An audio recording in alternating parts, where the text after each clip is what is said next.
কোনোবাই আমাৰ পৃথিৱীখন বচাব বুলি বাট চাই থকাটোৱেই এই পৃথিৱীৰ বাবে আটাইতকৈ ডাঙৰ সংকট।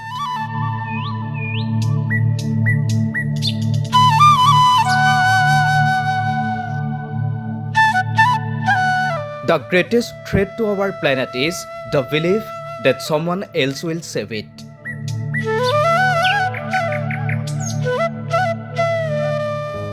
এজুপি গছ মাৰ নামত PM কুসুম, ৰাষ্ট্ৰীয় সেউজ হাইড্ৰজেন মিছন আদি আঁচনিৰে চৰকাৰে পৰিৱেশৰ প্ৰতি দায়বদ্ধতা দেখুৱাইছে।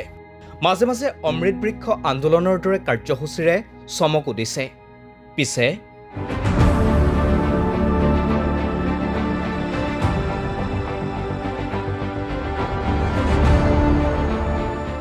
গুৱাহাটীৰ পৰা প্ৰায় 7 কিলোমিটাৰ দূৰৈত এইখন দীপৰ বিল।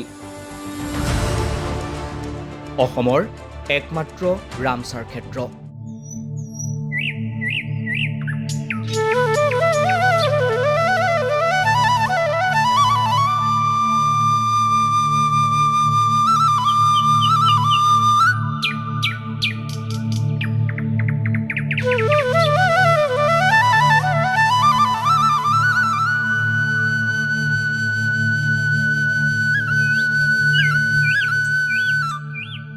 ৰামচাৰ ক্ষেত্ৰ হোৱাৰ সময়তে 219 বিধ প্ৰজাতিৰ দীপৰ বিলত চৰাই আছিলে আৰু শেহতীয়া আমি 4 বছৰ চৰাইৰ পক্ষী গণনা কৰি আছোঁ। তাত মানে 160ৰ পৰা 165 বিধ চৰাই আমি পাই আছোঁ। ৰামচাৰ ক্ষেত্ৰ ঘোষণাৰ সময়ত দীপৰ বিলত প্ৰায় 60ৰো অধিক প্ৰজাতিৰ থলুৱা মাছৰ প্ৰজাতি আছিলে।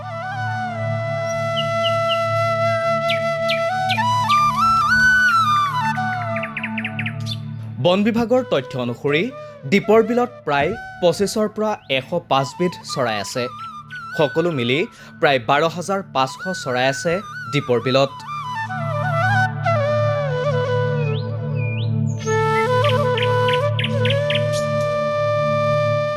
দীপৰ বিলৰ কাষতে লাগি আছে কামাখ্যা যোগীঘোপা সংযোগী ৰেল লাইন।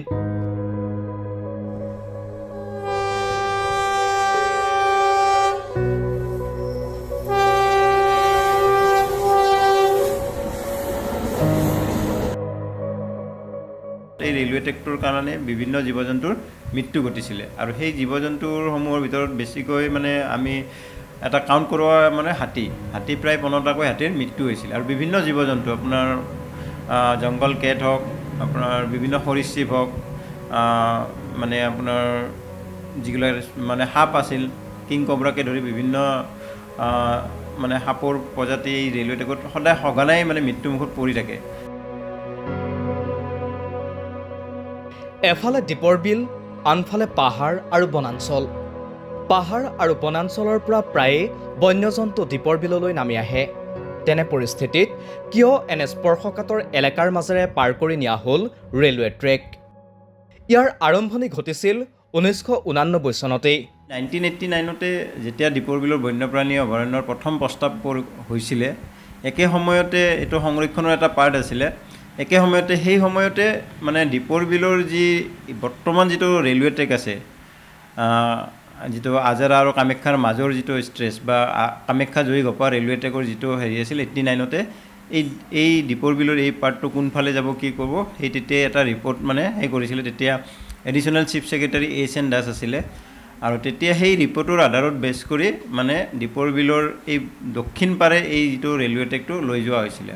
আৰু সেইখিনি সময়ত যিটো বন বিভাগ আছিলে বিভিন্ন হেৰি আছিলে, তো তেখেতসকলে এই যিটো মানে ৰেলৱে ট্ৰেকটো যোৱাত তেখেতসকলে অবজেকশ্যন দিছিলে, কাৰণ এইফালে গ'লে ৰাণী ৰিজাৰ্ভ ফৰেষ্ট আৰু দীপৰ বিলৰ যিটো ইক'লজি এইটোত ডেমেজ হ'ব বুলি। বন বিভাগৰ আপত্তিৰ পাছত দুটা বিকল্প উপস্থাপন কৰিছিল বিশেষজ্ঞ সমিতিয়ে। প্ৰথম বিকল্প আজাৰাৰ দিশে দীপৰ বিলৰ উত্তৰ পাৰ আৰু দ্বিতীয় বিকল্প বৰ্তমান ৰেলৱে লাইন থকা দীপৰ বিলৰ দক্ষিণ পাৰ। দীপৰ বিলৰ উত্তৰ পাৰে যিটো আছাম মানে ইঞ্জিনিয়াৰিং কলেজৰ অসম অভিযান্ত্ৰিক মহাবিদ্যালয়ৰ সেইফালে নিয়াৰো এটা প্ৰপ'জেল আছিলে, কিন্তু সেই সময়ত তাৰ মানে তাত এটা ডিষ্টাৰ্বেঞ্চ হ'ব বুলি গুৱাহাটী ইউনিভাৰ্চিটি বা Assam engineering college, Ayurvedic college disturbance হ'ব বুলি কয়। তো এইফালে মানে তেতিয়া সেই ৰেলৱে ট্ৰেকটো লৈ গৈছিলে। দীপৰ বিলৰ মাজেৰে ৰেলৱে ট্ৰেক স্থাপনৰ বাবে বন বিভাগে দাখিল কৰা আপত্তি মানি লোৱা নহ'ল। কাৰণ ৰেল বিভাগে তেতিয়াই এটা বদ্ধমূল ধাৰণা কৰি লৈছিল যে দীপৰ বিলৰ পক্ষী অভয়াৰণ্য হিচাপে কোনো ভৱিষ্যত নাই। ৪-৫ কিলোমিটাৰ নিলগতেই আছে বৰঝাৰ বিমানবন্দৰ। বিমানৰ সংখ্যা বাঢ়িলে অৱতৰণৰ সময়ত আকাশমাৰ্গতেই বিমানবোৰ বৃত্তাকাৰে ঘূৰিব লাগিব। ভাৰতত এনে পৰিস্থিতিত বহু বিমানৰ ক্ষতি হোৱাৰো উদাহৰণ আছে। সেয়ে দীপৰ বিলক দীঘলীয়া সময়ৰ বাবে পক্ষী অভয়াৰণ্য হিচাপে স্বীকৃতি দিয়াক লৈ সন্দেহ আছে।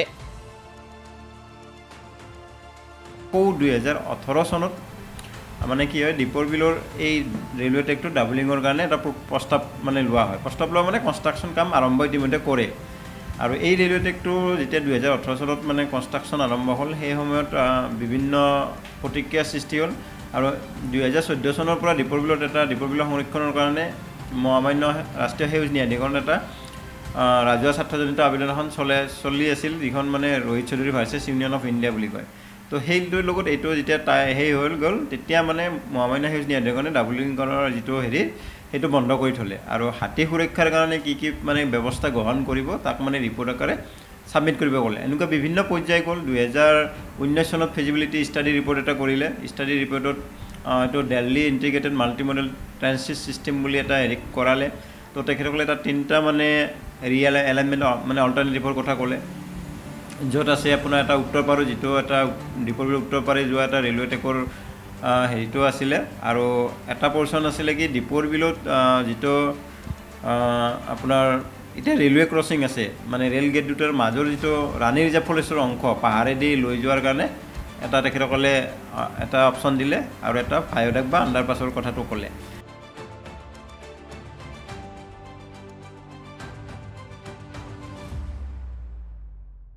আকৌ 2021 চনত আকৌ এবাৰ মানে এটা ছাবমিট কৰিলে, এইটো মানে মিটিগেশ্যন মেজাৰ দীপৰ বিল ৰেলৱে ট্ৰেকৰ এইটো। তো সেইটোত মানে ৱাইল্ড লাইফ ইনষ্টিটিউট অফ ইণ্ডিয়াই কৰিলে। 2জন বৈজ্ঞানিক মানে আহিছিলে, বিল্লাল হাবিবেন ছাক্সেনা, এনেকুৱা 2জন মানে তেখেতসকলে এটা ৰিপৰ্ট ছাবমিট কৰিলে। তাত তেখেতসকলে প্ৰথম 3.5 কিলোমিটাৰ মানে কৰিলে, এলিভেটেড কৰিলে, আৰু 3টা আণ্ডাৰপাছ কৰিলে, 100 মিটাৰ্ছ 2টা আৰু 200 মিটাৰ এটা। তো এই যিটো আণ্ডাৰপাছ কৰিলে, সেইটোতো ধৰ হাতী যাব নাযাব এনেকুৱা এটা মানে হৈ থাকিলে। পৰৱৰ্তী সময়ত তেখেতসকলে গোটেই এই ষ্টেজটোতে 4.7 কিলোমিটাৰ যিটো আছে গোটেইখিনি ভায়োডাক মানে এলিভেটেড কৰাৰ কাৰণে মানে সিদ্ধান্ত ল'লে, আৰু ইতিমধ্যে সেই কামটো আৰম্ভ কৰিলে। এই কাম আৰম্ভ হোৱাৰ পাছতেই যধে মধে কাটি পেলোৱা হ'ল দীপৰ বিলৰ পাৰৰ গছবোৰ।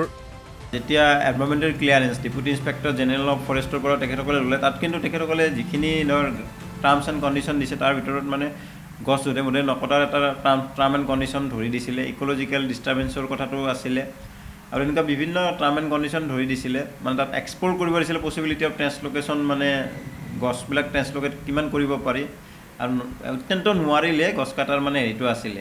কিন্তু শেহতীয়াকৈ এই যিটো এলিভেটেড কৰিডৰৰ কাৰণে ৰেলৱে ক্ৰছিঙৰ মাজৰ অংশত যিটো গছ কাটিলে, তো এই গছ কাটাক লৈ আমাৰ মানে এনেকুৱা এটা ধাৰণা হৈছিলে যে যধে মধে গছখিনি কাটা যেন আমাৰ ধাৰণা এটা হৈছিলে। আৰু গছখিনি যদিও মানে যিটো এপ্ৰুভ লেটাৰ বা এনভাইৰনমেণ্টেল ক্লিয়াৰেঞ্চৰ ট্ৰেন্সলোকেশ্যন বা গছ নকটাৰ কথাটো মানে উল্লেখ কৰিছিলে, কিন্তু সেই যি 1989 প্ৰথম ৰেলৱে ট্ৰেকটো গৈছিলে, সেই ৰেলৱে ট্ৰেকটো যোৱাৰ তেতিয়াই সেই মাটিখিনি ৰেল বিভাগে অধিগ্ৰহণ কৰা আছিলে, আৰু ৰেল বিভাগৰ সীমাত পৰাৰ কাৰণে যধে মধে কাটা যেন আমাৰ এনেকুৱা ভাৱ হ'ল।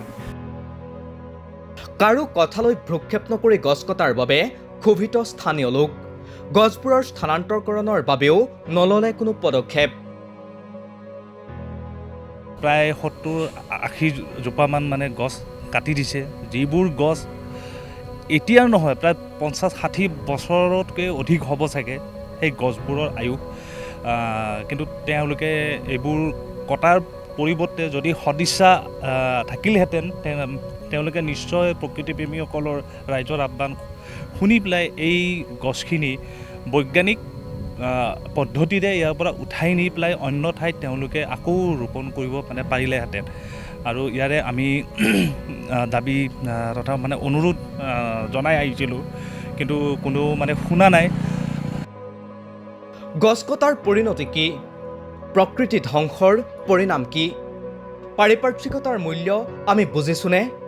নে আমি বাট চাই আছোঁ কোনোবাই আমাৰ প্ৰকৃতি ৰক্ষা কৰিব বুলি?